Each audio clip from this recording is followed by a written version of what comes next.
سے دیکھا، تبسم فرمایا، اور اللہ اکبر، وہ فقیر جس نے 30 سال سے زائد انا ساگر کے کنارے ایک درخت کے نیچے اپنی زندگی اللہ کے دین کے لیے گزار دی۔ میں راجستھان والوں کو سمجھانے میں انشاءاللہ کامیاب رہوں گا یہ بات کہ یہاں کے تینوں موسم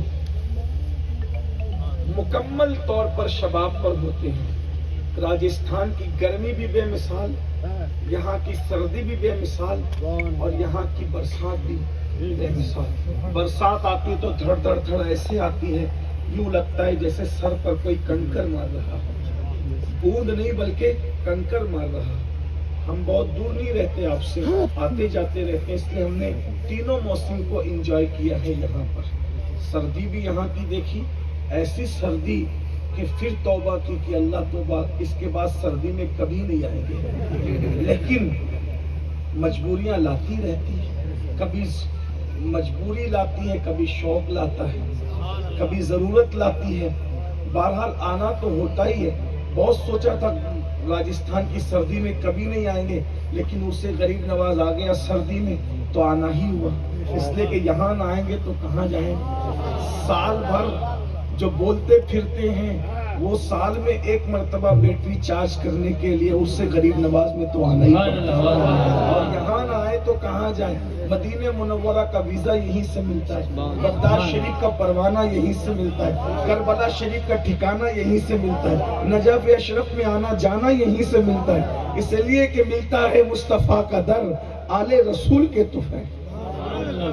اندازہ تو فرما، تو آنا تو ضرور۔ تو یہاں تینوں موسم اپنے پورے شباب پر ہوتے، سردی بھی سردی ہے، گرمی بھی گرمی، اور گرمی ایسی جب گرمیوں میں آئے تو جو ہے وہ پیاس سے حلق سوکھنے لگا۔ لیکن یہ بات بتا کر اب میں آپ سے جو بتانا چاہتا ہوں یہ کہ غریب نواز کی محنتوں کو ہم نے بھلا دی۔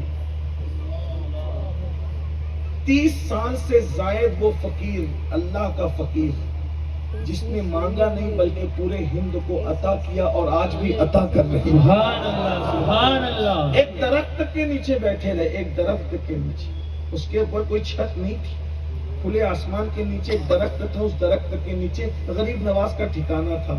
کیا 30 سالوں میں سردی نہیں آئی ہوگی؟ کیا 30 سال میں گرمی نہیں آئی ہوگی؟ کیا 30 سال میں بارش کا موسم نہیں آیا ہوگا؟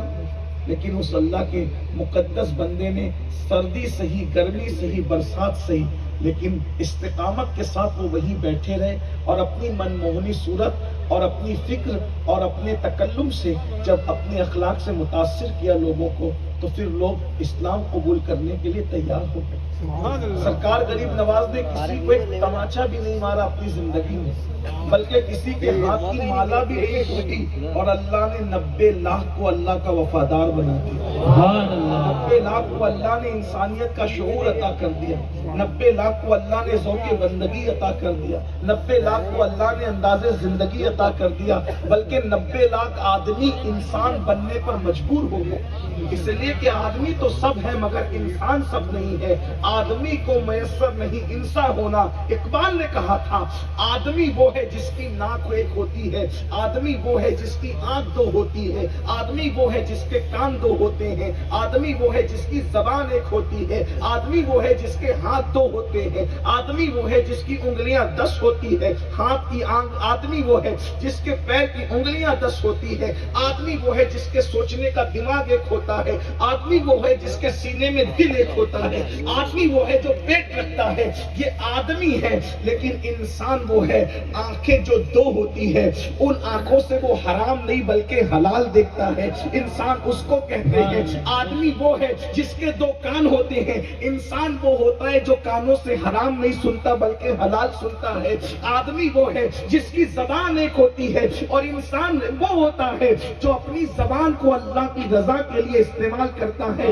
جو غیبت نہیں کرتا وہ انسان ہے، جو چغلی نہیں کرتا وہ انسان ہے، جو گالی نہیں دیتا وہ انسان ہے، جو زبان رکھتا ہے وہ آدمی ہے، اور جو زبان کا استعمال اللہ کی رضا کے لیے کرنا جانتا ہے اسے انسان کہتے ہیں۔ اسی طریقے سے جو پیٹ رکھتا ہے وہ آدمی ہے، لیکن جو پیٹ کو حرام سے بچاتا ہے اسے انسان کہتے ہیں، جو پیٹ میں صرف لقمہ حلال ڈالتا ہے اسے انسان کہتے ہیں، جو پیر رکھتا ہے اسے آدمی کہتے ہیں، جو پیروں سے چل کر مسجد جاتا ہے اللہ کی رضا کے لیے اسے انسان کہتے ہیں۔ غریب نواز نے آدمیوں کو انسان بنایا، 90 لاکھ آدمیوں کو انسان بنانے کا شرف غریب نواز نے حاصل کیا۔ اب اگر اس پر کسی کو اعتراض ہے کہ معین الدین نے آدمی کو انسان بنایا، کیا یہ جرم ہے؟ اللہ، اگر یہ جرم ہے تو مجھے بتایا جائے۔ آدمی کو انسان بنانا بھی کوئی، بتاؤ، حلال کی طرف لانا کوئی جرم ہے؟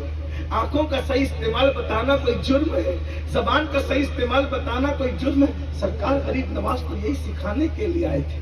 میرا عنوان اس وقت غریب نواز کی کرامات نہیں بلکہ غریب نواز کے ملفوظات ہیں، اس لیے کہ غریب نواز کی کرامتیں سن کر اب میں ویسی کوئی کرامت بتانے کی صلاحیت نہیں رکھتا، آپ ویسی کوئی کرامت بتانے کی صلاحیت نہیں رکھتے، لیکن غریب نواز کے ملفوظات سن کر میں بھی عمل کروں اور آپ بھی عمل کریں تو کم سے کم ہماری دنیا بھی سمجھ جائے گی اور ہماری قبر بھی سمجھ جائے گی اور ہماری آخرت بھی سمجھ جائے گی۔ میرے بھائیوں، سرکار غریب نواز کے کلمات کتنے خوبصورت ہوں گے کہ سخت دل لوگوں کے دل نرم ہو گئے، موم پڑ گئے، ان کی زندگیاں بدل گئی، ان کی زندگیاں سنور گئی، ان کی زندگیوں میں انقلاب آ گیا۔ میں نے کہا اخلاق دائی اور اخلاق نبوت ایک دوسرے کا جو ہے وہ اخلاق نبوت کا عکس ہوتے ہیں، دائی دین کے اخلاق اور نبوت کا فرق ہوتا ہے دائی اور نبی کے اندر۔ اب آپ اندازہ فرمائیں غریب نواز نے کیسی گفتگو فرمائی،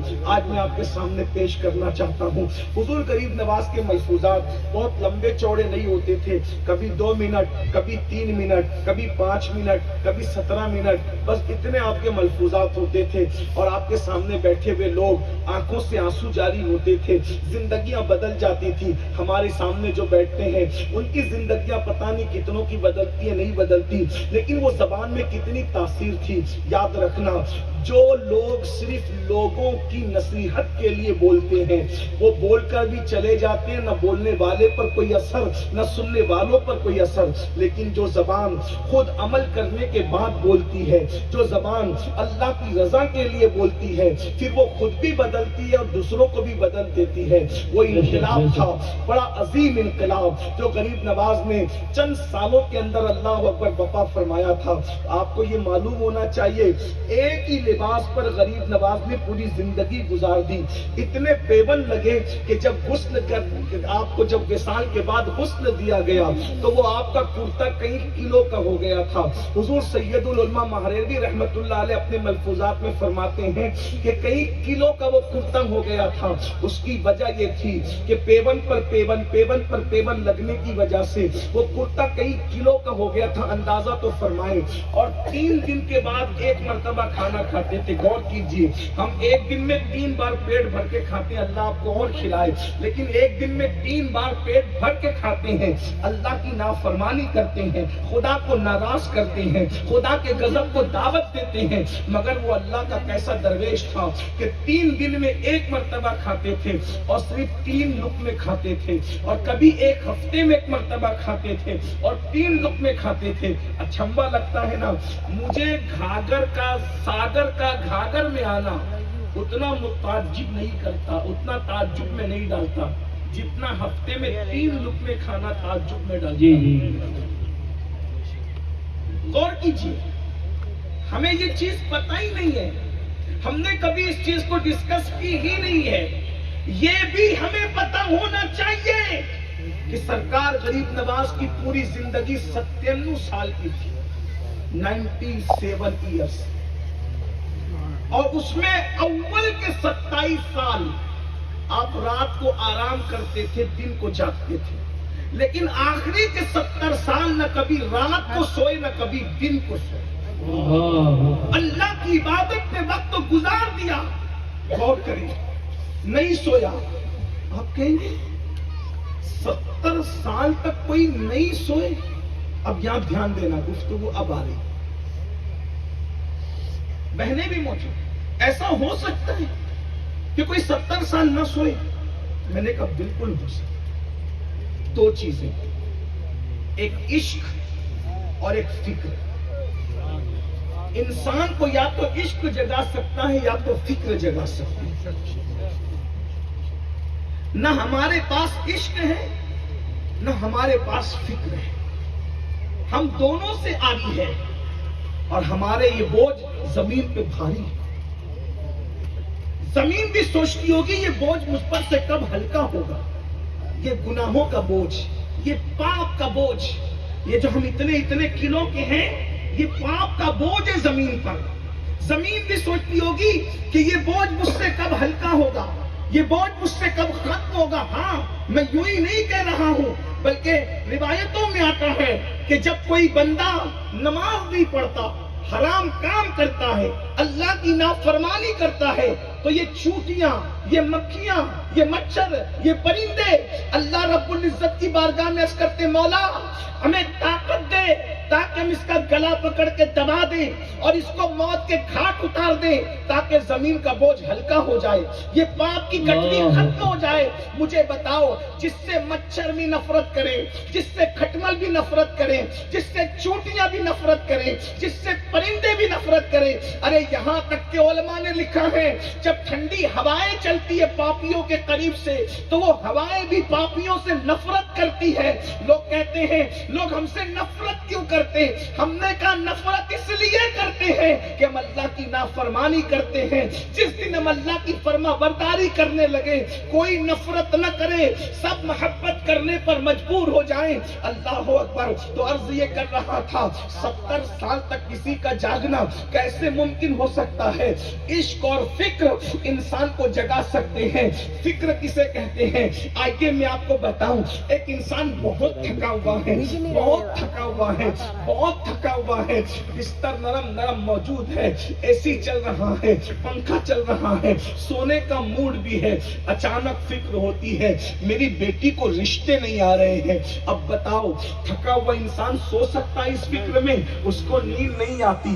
اللہ اکبر. میرے بیٹے کے مستقبل کا کیا ہوگا؟ بولو, اس فکر میں نیند آتی ہے. کتنے ایسے باپ اور مائیں یہاں موجود ہیں جو اللہ اکبر دن بھر کی تھکن کے باوجود بھی بیٹی کے رشتے کی فکر انہیں سونے نہیں دیتی. اب مجھے بتاؤ, جب بیٹی کے مستقبل کی فکر تمہاری تھکن کے باوجود تمہیں رات بھر سونے نہیں دیتی, تو اللہ اکبر, جو بندہ آخرت کی فکر کرنے لگے اسے نیند کیسے آئے؟ وہ آخرت, ہمیں نہیں پتا آخرت میں کیا ہوگا. غریب نواز جانتے تھے آخرت میں کیا ہوگا. فکر آخرت اللہ والوں کو سونے نہیں دیتی. یہ اور بات ہے, ہمیں بیٹی کی فکر سونے نہیں دیتی, ہمیں بیٹے کی فکر سونے نہیں دیتی. اللہ والوں کو آخرت کی فکر سونے نہیں دیتی, اس لیے کہ آخرت میں تو ہم نے یہ سوچ رکھا ہے کہ معاذ اللہ وہاں تو تماشا ہوگا. استغفر اللہ. لوگ تو یہ کہتے ہیں وہاں تو تماشا ہوگا. میں نے کہا اللہ اکبر, آخرت میں کیا ہوگا یہ حدیث میں موجود ہے. اللہ کے سچے رسول اب کیوں وہ نہیں سوئے؟ یا تو فکر سونے نہیں دیتی یا تو عشق سونے نہیں دیتا. میں پہلے فکر پر ہی گفتگو کر لوں تاکہ ہمیں بھی آخرت کی فکر ہو جائے. میرے بھائیوں, میری بہنوں, آخرت کیا ہے؟ آخر کس فکر آخرت نے اللہ والوں کو سونے نہیں دیا؟ تو اللہ اکبر, میرے اور تمہارے آقا سچے رسول صادق و مصدوق مصطفیٰ کریم رؤوف الرحیم صلی اللہ علیہ وآلہ وسلم ارشاد فرماتے ہیں, جب قیامت کا دن ہوگا, وہ قیامت کا دن جس کے بارے میں ہم دھڑلے سے کہتے ہیں جو ہوگا دیکھا جائے گا, جو ہوگا دیکھا جائے گا, وہاں تو تماشا ہوگا. اللہ اکبر. یاد رکھنا, دیکھنے والے ضرور دیکھیں گے جنہیں اللہ دکھائے گا, لیکن ہمیں فکر کرنی چاہیے کیونکہ اللہ کے سچے رسول صادق و مصدوق فرماتے ہیں, اور حضور کی بات پر جو یقین نہیں کرتا میں اس کو سچا مسلمان ماننے کے لیے تیار نہیں ہوں. وہ کچھ بھی ہو جائے وہ سچا مومن نہیں ہو سکتا. آقا فرماتے ہیں قیامت کا دن ہوگا, اور وہ دن کیسا ہوگا؟ اللہ اکبر, انسان کے سر اور سورج کے درمیان صرف ایک ہاتھ کا فاصلہ ہوگا، ایک ہاتھ کا فاصلہ۔ آج سورج جو ہے وہ چمک رہا ہے پشت کی طرف سے، اس دن سورج چمکے گا چہرے کی طرف سے، اور لوگوں کے بھیجے ان کی کھوپڑیوں میں ایسے کھول رہے ہوں گے جیسے چولہے پہ رکھی ہوئی ہانڈی کے اندر پانی کھولتا ہے۔ مسلمانوں ذرا تصور کرو، ہمارے سچے رسول فرما رہے ہیں ہمارا کھوپڑی کے اندر بھیجا کھولنے والا ہے، وہ دن آنے والا ہے۔ بتاؤ اس دن کے لیے کیا تیاری کی ہے؟ اس دن تو صرف انہی کا بھیجا نہیں کھولے گا جو اللہ کے عرش کے سائے میں ہوں گے، باقی سب کا بھیجا کھولے گا۔ ہے کوئی گارنٹی کہ اللہ کے عرش کا سایہ ہمیں اور آپ کو ملے گا؟ جس کو سایہ نہیں ملے گا، اللہ اکبر، ذرا تصور تو کرنا میرے بھائی، مئی کی گرمی میں کس طریقے سے تڑپتے ہو، پتلے پتلے کپڑے پہنتے ہو، اے سی ڈھونڈتے ہو، سایہ ڈھونڈتے ہو، دوپہر میں کوئی گھر کے باہر نہیں نکلتا۔ میرے بھائیوں، اسی پر بس نہیں، تمہارے اور میرے سچے رسول نے فرمایا انسان پسینے میں ہوگا، اور پسینہ کتنا ہوگا؟ سچے رسول فرماتے ہیں کسی کا پسینہ ٹکنوں تک ہوگا، کسی کا پسینہ گھٹنے تک ہوگا، کسی کا پسینہ کمر تک ہوگا، کسی کا پسینہ کندھوں تک ہوگا، کسی کا پسینہ منہ تک ہوگا۔ کوئی اپنے ہی پسینے میں ڈبکیاں لے رہا ہوگا، اور وہ پسینے میں بدبو آ رہی ہوگی، اور اس پسینے کی خصوصیت یہ ہوگی کہ جس کا پسینہ ہوگا اسی کے ساتھ ہوگا، وہ جہاں جہاں جائے گا اس کا پسینہ ساتھ ساتھ جائے گا۔ اب میرے بھائیوں بتاؤ ہمارا کیا بنے گا؟ یہ فکر آخرت سونے نہیں دیتی اللہ والوں کو۔ ہم تو کبھی فکر نہیں کرتے، ہمیں تو فیکٹریوں کی فکر ہے، ہمیں تو بنگلوں کی فکر ہے، ہمیں تو اپنی دنیا کی فکر ہے۔ میرے بھائی، یہ دنیا میں بہت دنوں تک نہیں رہنا ہے، اس دنیا سے کوچ کرنا ہے۔ کتنا رہو گے دنیا میں؟ 10 سال، 20 سال، 50 سال، 100 سال؟ ارے یہ دنیا میں چند سال رہنا ہے، اس کی اتنی فکر کر رہے ہو جو میدان محشر میں 50,000 سال کھڑے رہنا ہے۔ اللہ اللہ، یہاں تو بیٹھنا بھی ہے، لیٹنا بھی ہے، دادا گیری بھی چلنا ہے، بابا گیری بھی چلنا ہے، سب چلنا ہے یہاں۔ اس کی اتنی فکر ہے، وہاں بیٹھنا نصیب نہیں ہوگا۔ میں کہتا ہوں اگر 50,000 سال اللہ صرف کھڑا کرتا، صرف کھڑا کرتا، تو بھی ہمیں فکر ہونی چاہیے۔ ہم 50 منٹ کھڑے نہیں رہ سکتے، 5 گھنٹے ہم کھڑے نہیں رہ سکتے، 50 گھنٹے کھڑے نہیں رہ سکتے، 50,000 سال۔ کس نے کہا؟ مولوی صاحب کی بات ہوتی تو آپ مذاق اڑا کے نکل جاتے، یہ رسول اللہ کا فرمان۔ 50,000 سال کھڑے رہے، اور اس کھڑے رہنے میں کیا ہے؟ سورج سر پر ہے، بھیجا ناک سے بہ رہا ہے، بھیجا کان سے بہ رہا ہے، زبان سوکھ کر سینے پہ لٹک گئی، کوئی کسی سے پوچھنے کے لیے تیار نہیں، ماں بیٹے کو اپنا بیٹا ماننے کے لیے تیار نہیں، بھائی اپنے بھائی کو بھائی ماننے کے لیے تیار نہیں، کوئی کسی کا پرسان حال۔ حساب ہونا اللہ کی طرف سے، حساب ہونا ہے۔ کتنا حساب ہونا ہے؟ غور کریں، کتنا حساب ہونا ہے؟ یہاں تک فرمایا اگر کسی کی اجازت کے بغیر تم نے اس کی لکڑی اٹھا کر دانت میں خلال کیا ہوگا، اللہ اس بغیر پوچھی لکڑی لے کر خلال کرنے کے بارے میں بھی تم سے پوچھے گا۔ اگر تم نے کھڑے کھڑے کسی کی دیوار کو کھرچا ہوگا، اس دیوار کو کھرچنے پہ تمہارے ناخن کے اندر جو مٹی آئی ہوگی، اللہ تم سے وہ بھی پوچھے گا۔ حدیث پاک میں تو یہاں تک آیا ہے بغیر سینگ بکری کو، سینگ والی بکری نے جو سینگ ماری تھی، اللہ تعالیٰ سینگ والی بکری سے پوچھے گا کہ بغیر سینگ والی بکری کو تو نے سینگ کیوں مارا تھا، اور اللہ بغیر سینگ والی بکری کو بدلہ دلائے گا۔ ذرا سوچو، جو لوگوں کے لیے محشر نہیں ہے، جو لوگ شریعت کے مکلف نہیں ہیں، جب ان کو وہاں بدلہ دیا جائے گا تو ہمارا کیا بنے گا؟ یہ